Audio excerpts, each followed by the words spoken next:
নমস্কার বন্ধুরা, ভালো আছেন? আজ আবার আরেকটি নতুন ভিডিওতে সুস্বাগতম। আজ নিয়ে এসেছি এই ৩টি সেটিংস বাজিমাত। ফোন চুরি হলেও ধরা পড়বে সহজে, সুইচ অফ করতে পারবে না। কী এমন ৩টি সেটিং যে ফোন চুরি হলে তার চোর কোনো মতেই মানে এই সুইচ অফ করতে পারবে না? তাহলে জানুন, ভালোভাবে ভিডিওটি শেষ পর্যন্ত দেখুন এবং যদি ভালো লাগে চ্যানেলটি সাবস্ক্রাইব করতে ভুলবেন না। চলুন ভিডিওতে যাওয়া যাক। বর্তমান ডিজিটাল অধ্যায়ের বাসিন্দা সবাই, বেশিরভাগ মানুষের হাতে স্মার্টফোন রয়েছে। জীবনে আগের থেকে আরও গতিবেগে ভরপুর হয়েছে। যেমন প্রতিদিন মানুষের হাতে হাতে ঘুরছে স্মার্টফোন, তেমন সেই ফোন চুরির প্রবণতাও দিনের পর দিন বেড়েই চলেছে। স্মার্টফোন চুরি হলে বিশেষ সমস্যার সম্মুখীন হতে হয়। শুধু অর্থনৈতিক ক্ষতি নয়, আরও অনেক ক্ষতির মুখে পড়তে হয়।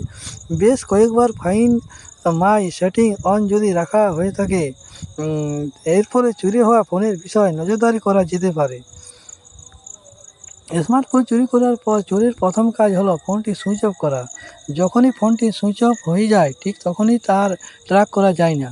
তবে ফোনের 3টি সেটিং যদি অন করে রাখা যায়, সেক্ষেত্রে ফোন চুরির পর সুইচ অফ হলেও অতি সহজে ট্র্যাক করা যায়। সর্বপ্রথম ফোনের সিকিউরিটি অ্যান্ড প্রাইভেসিতে যেতে হবে। তারপরে মোর সিকিউরিটি ও প্রাইভেসিতে যেতে হবে। তারপর require password to off option on করতে হবে।